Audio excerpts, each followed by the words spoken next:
Hi guys and welcome back to my channel.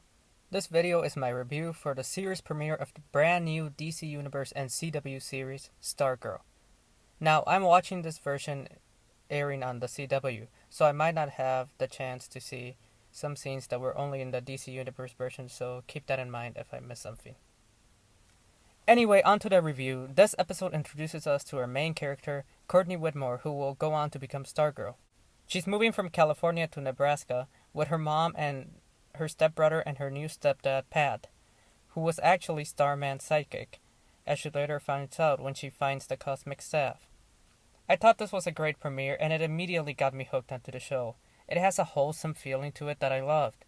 From the opening scene, we get right into the action with the death of the original Justice Society. We got to see Jay Garrick's helmet and the original Wildcat's dead body, who we finally got a comic book accurate suit for, not whatever that was an Arrow. We also see Our Man and Dr. Midnight die, and then we finally got a comic book accurate Solomon Grundy, unlike the one on Gotham. And I love seeing him chase the car, although I think he should have been able to catch it.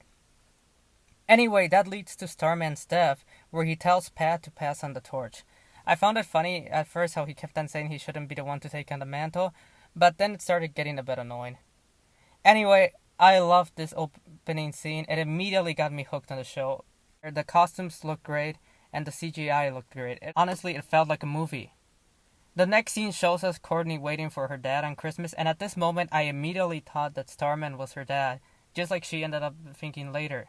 Now, I don't know anything about Stargirl in the comics, unlike with the other Arrowverse heroes, so I don't know if he is her dad in the comics. However, it turned out that he was not her dad. Her dad was actually a deadbeat. We also got a scene at the school that was pretty enjoyable. We got to meet the other single kids who will end up becoming the new Justice Society. I'm especially excited to see Yolanda Montez become Wildcat. It kind of felt a bit like a Disney Channel show, and it had classic high school stereotypes, but at the same time it was more grown up and realistic, but not to the exaggerated point of other CW shows like Riverdale or Gossip Girl. And the most unrealistic part was that their school actually has good food for lunch. I was also wondering if the Asian woman that talked to Courtney in the cafeteria was supposed to be a villain because she looked too old to be in high school.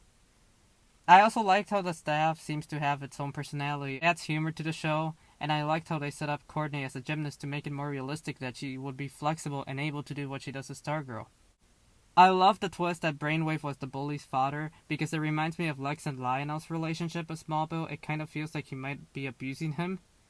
And this led to a pretty cool fight scene at the end between Brainwave and Courtney, until they revealed Pat as Stripe. The one thing that annoyed me throughout the episode was her little brother, and I don't like how he mentioned Fortnite, because I feel like that dates the show just like Smallville's early 2000s rock music dated it. I did not know this was supposed to be a two-parter episode, so I was confused when it suddenly ended, but this episode was still great. It feels like a mix between The Flash Season 1 and Smallville, especially the series premiere of Smallville. And it also feels a bit like some classic Disney Channel shows. I will give this episode a 9 out of 10. I love the Smallville feeling it has, and I think this was a great way to start out the series, and I'm looking forward to the next episode and the rest of the season. Anyway, that's it for this video. If you enjoyed this video, please leave a like and subscribe for similar content. Feel free to leave your thoughts in the comments. Thanks for watching. Bye.